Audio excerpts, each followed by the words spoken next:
ہم اپنی سوچوں کو کیسے کنٹرول کر سکتے ہیں اور ہم اپنی جو نیگیٹیوٹی ہے مائنڈ کی اسے ہم کیسے کنٹرول کر سکتے ہیں. جو نیگیٹو تھاٹس ہیں ان کو کنٹرول کرنے کے دو طریقے ہو سکتے ہیں اگر آپ نے تھاٹ کے لیول پر ہی اس کو سوچنا ہے.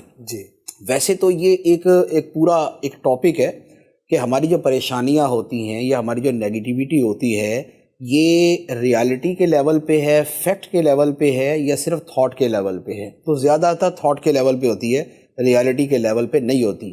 اگر ہم ماضی کی کسی چیز کو یاد کر کے دکھی ہو رہے ہیں تو ماضی تو گزر چکا، ابھی تو ہمیں کوئی سوئی نہیں چبھو رہا. ٹھیک ہے، ہمیں کسی زمانے میں ہمارا کوئی دنیا سے چلا گیا تھا یا ہمیں کوئی چوٹ لگ گئی تھی تو وہ جب لگی تھی اور جب ہوا تھا تب ہوا تھا، ابھی تو کچھ نہیں ہو رہا. یا ہم مستقبل کے بارے میں سوچ کے پریشان ہو رہے ہوتے ہیں جو کہ ابھی ہوا ہی نہیں ہے، تو وہ بھی تھاٹ کے لیول پہ ہے، یہ بھی تھاٹ کے لیول پہ ہے. اور جو اس وقت ہم محسوس کر رہے ہیں اس میں بھی ہمیں یہ دیکھنا ہوتا ہے کہ جو میں سوچ رہا ہوں کیا ہر بندہ وہی سوچ رہا ہے.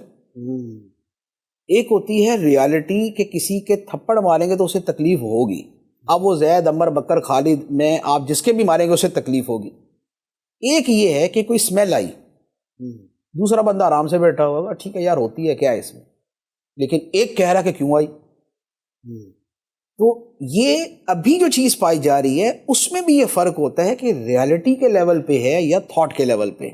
تو جو چیز تھاٹ کے لیول پہ ہو اس کو پھر وہیں سے حل کیا جاتا ہے. اس میں پھر آگے جو سرکل آف کنسرن اور سرکل آف انفلوئنس، پھر یہ آگے دو چیزیں آ جاتی ہیں کہ بھائی جہاں پر ہماری چلتی ہے یہ ہے سرکل آف انفلوئنس، تو یہاں پر ہم کچھ کریں. سرکل آف کنسرن وہ ہے جہاں ہماری چلنی نہیں ہے، وہ ہونا ہی ہے جو ہونا ہے، تو پھر وہاں پر صبر کرنا ہوتا ہے. تو ایک تو تھاٹ کے لیول پہ ہم یوں اپنے آپ کو سمجھا سکتے ہیں. دوسرا اس کے ساتھ وہی چیزیں ہیں جو میں نے باقی ساری عرض کی ہیں کہ اگر ہمارا توکل مضبوط ہے، ہمارا رب سے رابطہ جو ہے وہ مضبوط ہے، ہمارا دین کے ساتھ رابطہ مضبوط ہے، ہمیں کسی تکلیف یا کسی آزمائش کے بھی جو دینی پہلو اور اخروی پہلو ہیں ان پہ ہماری نظر ہے تو وہ تکلیف ہمارے لیے کم ہو جاتی ہے. جیسے وہ ایک بزرگ کی اہلیہ تھی تو وہ جا رہی تھی تو ان کو ٹھوکر لگی تو پاؤں کا ناخن ٹوٹ گیا. تو وہ ہنسنے لگی تو کسی نے کہا کہ یہ ہنسنے کا مقام ہے، آپ کے پاؤں کا ناخن ٹوٹ گیا.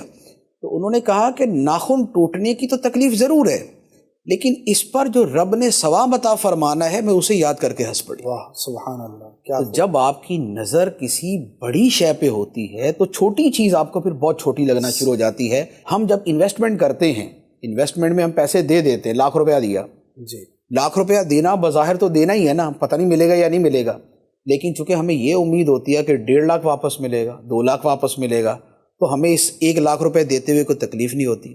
آپریشن کروانے والا کیا کروانے جا رہا ہے؟ چیڑ پھاڑ کروانے جا رہا ہے.